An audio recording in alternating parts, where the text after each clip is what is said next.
everybody and welcome to Inframan Reviews, back with another tested collection for Shawscope Volume 4 coming out in December of 2025. It's already at Volume 4. I previously do have the original 3 volumes, 1 to 3, which offer a wide range of traditional kung fu movies, swordplay based movies, some really big heavy hitters in there in terms of One-Armed Swordsman and my personal favorite Killer Constable from Volume 3.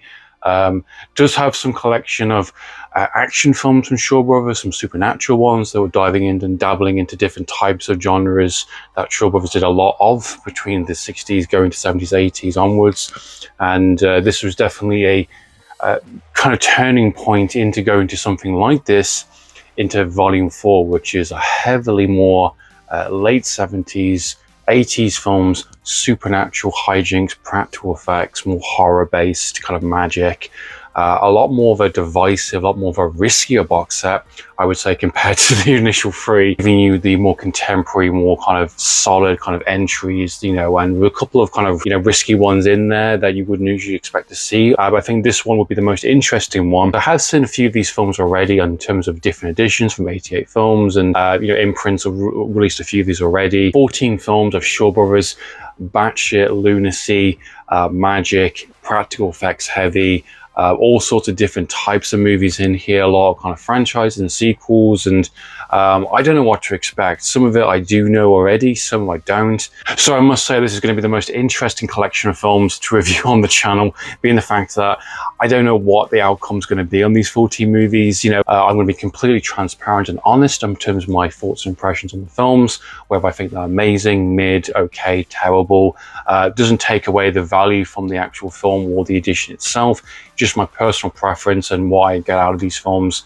and diving into the extras, which give me more insight and more knowledge about these films in terms of the production and the influence and what these films mean to people nowadays. Because a lot of these films, again, not had good releases prior to this box set. Some have, some haven't.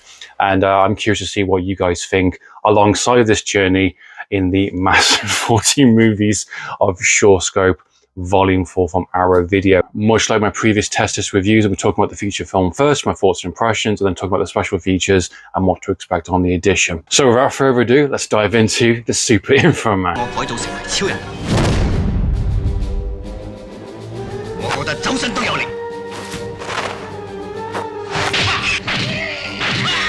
The Super Inframan, released in 1975, directed by Wildest. If I say the name correctly, I do apologize. Has previously done the Flying Guillotine Part 2, which was one of the directors of the film, being the fact there was loads of rotation directors, another Shaw Brothers production, and that's about it. I've not seen any of his other films.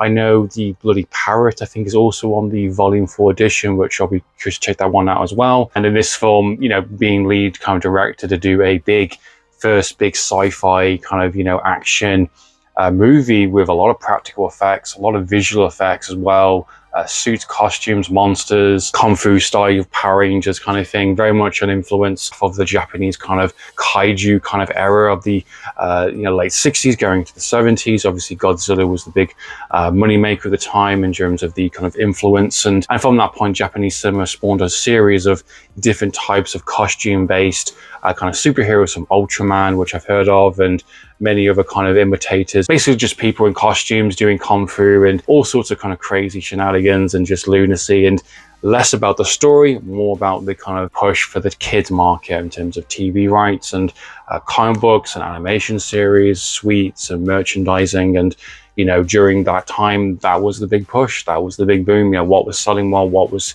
you know, drawing people in. And it makes complete sense why Shaw Brothers want to take a jab at it and do their own take on the basically a rip-off of Ultraman, which I think this one is the Super Inframan, if I'm saying correctly, and just, you know, Danny Lee plays the main character in terms of the human part of it. I think there's a completely different actor playing the costume part, which I think actually is Bruce Lee, which does an interview on the edition, which makes sense of his involvement in terms of the choreography and the action side of it.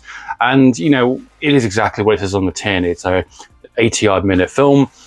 Very colorful, very bright, very much taking a lot of influence from that Japanese kind of counterpart, focusing heavily a lot more on the fun glee, kind of action, kind of, you know, kung fu galore, monsters and miniatures and people growing into massive sizes and lasers and that kind of stuff. And we've got aliens that are basically awoken from the Ice Age, and they're called the Ice Age monsters. And we've got basically a monster that's turned into basically a sexy lady, and we've got people in various costumes and different kind of, you know, monster names. And obviously this is all very deliberate in terms of that merchandising, which is very clever.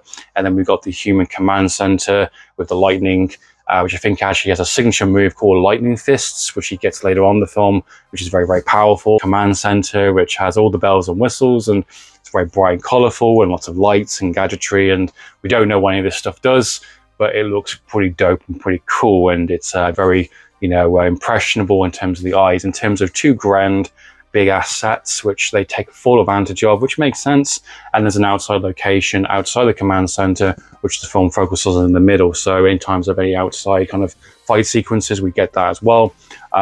Very good. In terms of production value, incredible, really incredible. And I was quite surprised actually for the runtime, how fast paced it really is. It's very consistent within its goal of just making this type of Ultraman, you know, kaiju type rip-off movie, superhero film.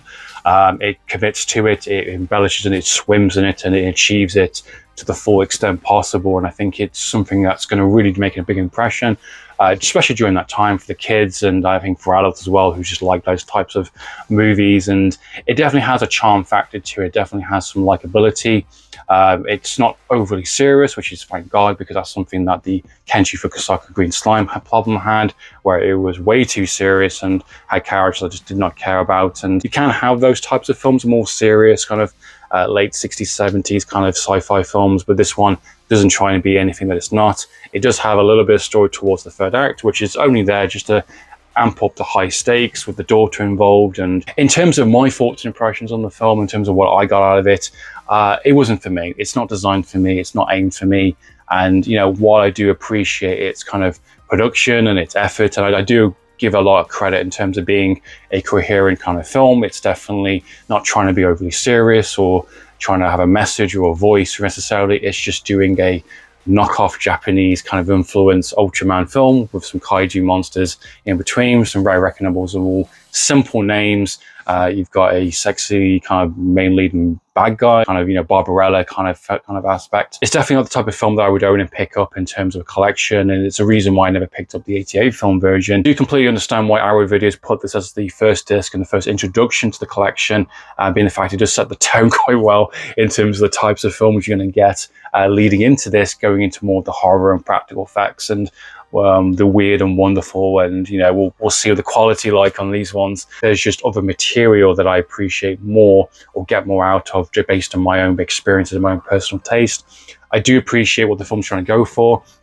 It's not for me. It doesn't work for me personally. However, I do think it's definitely worth checking out, and it's a really good introduction to the collection. And I think it's an appropriate one, being the fact there isn't many other sci-fi kind of space kind of opera ones of this kind of scale and caliber that I'm aware of from Shaw Brothers. I don't know if the box set will dive more into that. I'm not entirely sure. But I think it's a good introduction to the collection, and I think it's definitely worth checking out.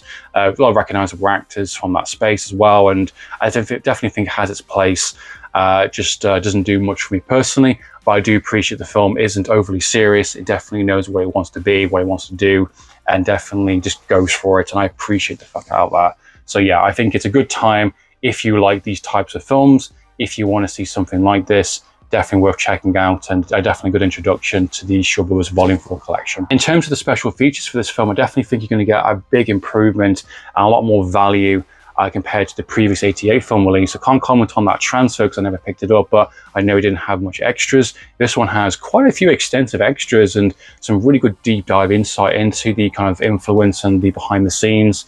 Again, a brand new interview with Bruce Lee, which is known for the Bruce exploitation genre, which is really cool. Extra 25 minutes diving into his experience with working with Shaw Brothers, having a 3-year contract, talking about Bruce Lee and his experience, the movies he would be doing for Shaw Brothers, and leaving Shaw Brothers after, maybe have his own production company, directing films, having conversations with US distributions. And I like his kind of conversation, I like his kind of talking about this film, how he's involved in terms of this superhero genre, and his kind of stance now in terms of buying films, selling it to kind of, you know, distributions from the US, the UK, Italy, France, that kind of stuff, and just how this actor that started off, you know, basically as a pupil, a student who looked like Bruce Lee, who had strong martial arts and his early beginnings, humble beginnings within Shaw Brothers, and then leading into a much more of a business central focus kind of, you know, individual for 2025, I think is a really incredible journey,